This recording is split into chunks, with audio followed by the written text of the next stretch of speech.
Tem um conceito que a gente trabalha, e eu acho que aqui eu gostaria de introduzir, né, alguns conceitos da terapia sistêmica familiar, né, que é a visão sistêmica, né, que hoje é um novo paradigma para compreender várias, né, questões, tanto lá da física quântica como da globalização, da economia, de tudo, desde do ponto de vista mais micro ou macro, né? Hoje a gente deve pensar de forma sistêmica. Um conceito da terapia familiar sistêmica é o da lealdade, né? Exatamente nesse pertencimento, né, e busca de autonomia, esse paradoxo que está sempre andando, né, nas relações familiares, tem um momento que uma possível resolução das angústias, né, é a lealdade. Eu não vou adiante, eu não crio minha autonomia para continuar pertencendo a isso aqui. E, geralmente isso traz uma demanda dos pais, ou de um pai mais frágil, né, que precisa o quê? Que o filho cuide dele. Essa questão da lealdade muitas vezes está ligada aos segredos familiares, né? Que são os não ditos, mas que quase que organizam, né, os vínculos. E são muitas vezes mais fortes do que aquilo que é dito, que é expresso mesmo com raiva, né? Porque é exatamente o material de que é feito esta lealdade. Vou dar um exemplo outra vez, né? É uma menina anoréxica, e a anorexia é muito interessante porque ela também traz essa ambivalência. Por trás do não comer está, na verdade, a voracidade alimentar, a compulsão por comer, a vontade de devorar. E como esta vontade de devorar é ameaçadora em vários sentidos, né, tanto a nível consciente como o de comer, comer, comer e ficar gorda, né, se transformar, é mais do que transformar, né, se tornar um monstro, né, eu construo a defesa da anorexia, né? Então, essa menina que tinha toda essa questão, e a gente sabe como a anorexia pode levar ao suicídio, está muito próxima à questão, né, suicida.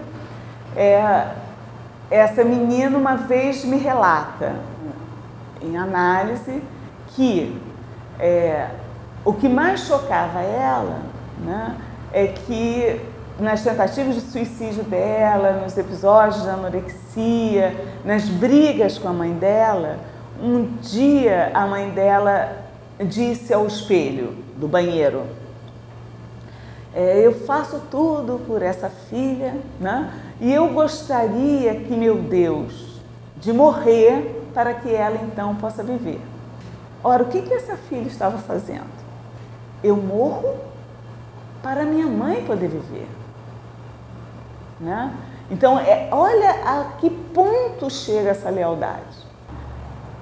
Na questão da vida ou da morte. Será que só isso, né? Só esses dois extremos podiam contar? Então, o trabalho que foi feito, né, com esse caso clínico, né, esse quadro clínico, foi a terapia familiar. O único jeito de interromper esse processo destrutivo e de lealdade inconsciente, né, era que as relações familiares pudessem ser mexidas, os ideais familiares pudessem ser mexidos, as histórias e os segredos familiares pudessem ser mexidos, né? E na medida que saiu, né, toda uma questão de uma violência ancestral do pai dessa paciente, uma doença mental, né, de esquizofrenia, de ataques histéricos, de síndrome do pânico, da mãe dessa paciente, e que esta paciente trazia com ela a lealdade às duas histórias. Eu sou doente e vou morrer. e você morta, né? Vão me matar para vocês não me assassinarem. Porque uma das histórias do pai é que a mãe desse pai foi quase assassinada pelo pai, né? Pelo avô, pelo marido, tá? Quer dizer, o avô dessa menina era um assassino. Ele matou o amante da mãe, enfim, era um assassino. E o pai, então, trazia com ele, né, esse ímpeto e essa culpa assassina. Essa menina viveu num meio onde as questões, né, de vida ou morte estavam sempre presentes. E ela acaba, então, construindo, por lealdade a essa família, a sua própria possibilidade de morte. Então, essa lealdade tem a ver com o segredo familiar. E só um olhar sistêmico, que leva em conta o inconsciente, obviamente, né, da psicanálise, né, os amores, identificações, transferências familiares, mas só um olhar que traga essa família para discutir o caso, que pode ser transformador. A terapia familiar sistêmica, né, ela tem o seu início na década de 30, 40. Como? A gente sabe que os tratamentos com os psicóticos, né, com os doentes crônicos, né, doentes mentais crônicos e tal, antigamente era isolá-los, né, porque acreditava-se que eles não tinham jeito, né? E os psiquiatras americanos lá da década de 30, 40 começam influenciados pela psicanálise, né, que chega nos Estados Unidos, começa a tentar ter um outro olhar com esses psicóticos, né, principalmente os esquizofrênicos. Ao tentar se relacionar de uma forma diferente, dar ouvidos, né, de tentar ouvir, né, os esquizofrênicos, eles, portanto, chamavam a família, né, para ter informações, né? Quando começou a doença, tentar fazer um desenvolvimento da doença, quando que aconteceu e tal. E nessas reuniões com as famílias, eles começam a perceber toda uma forma de relacionamento entre os membros da família que reproduziam, muitas vezes, né, a doença do paciente. E aí começa, então, uma sistematização de chamar a família sempre, de incluir a família. E vários teóricos, né, que começaram a teorizar, né, a conceituar a esquizofrenia como fruto, né, de experiências familiares, de vínculos familiares específicos, né.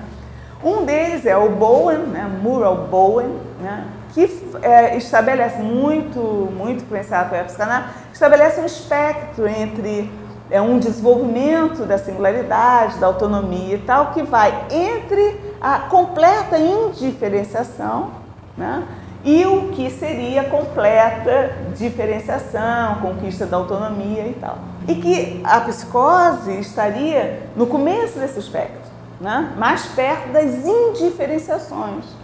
Ou seja, que uma mãe não se diferenciava totalmente do filho e permanecia, fazia com que o filho permanecesse dependente dela. Ou seja, ele não poderia viver qual um neném, né, que não poderia viver sem os cuidados maternos. Tá? E com toda a triangulação que poderia existir isso para deixar o pai de fora ou qualquer pessoa que quebrasse, né, essa indiferenciação, essa simbiose do jogo, ficasse fora do jogo. O sujeito, ao invés de crescer se desenvolvendo rumo à autonomia, ele crescia, mas permanecia, né, dependente da mãe. E isso é muito interessante porque a gente, né, começa na década de 30, se desenvolve ali na 40, em 39 começa a Segunda Guerra. Então, tem toda uma interrupção, né, dessas questões. E o final da guerra, né, traz toda uma teorização sobre a comunicação, né, de como se dá a comunicação, de o que se precisa para uma mensagem ser entendida corretamente. Não, como que o emissor da mensagem tem que emitir uma mensagem, como que o receptor, né, deve receber essa mensagem. Por quê? Porque teve toda a espionagem da Segunda Guerra, né, todo o desenvolvimento da teoria de sistemas com o átomo, o elétron, a física quântica. Então, congressos foram feitos no pós-guerra com psicólogos, psiquiatras, linguistas, né, matemáticos, né? Começou a pulular isso na Europa e nos Estados Unidos, né? Como entrelaçar esses vários campos de conhecimento que eles já percebiam que um tinha a ver com o outro. E aí se desenvolve por aí, tem várias rachas, né, do pessoal da terapia familiar, que começa a se desenvolver. Isso começa a se desenvolver também na Inglaterra, né, com a antipsiquiatria, o Winnicott, que já trazia muito essas questões, não é o primeiro, mas talvez o mais profícuo, né, teórico sobre a relação familiar, sobre o desenvolvimento infantil, né? Depois de Freud, entre ele teve a Melanie Klein, mas que não foi uma teoria, é uma teoria mais rígida, menos clínica, né? Acho eu.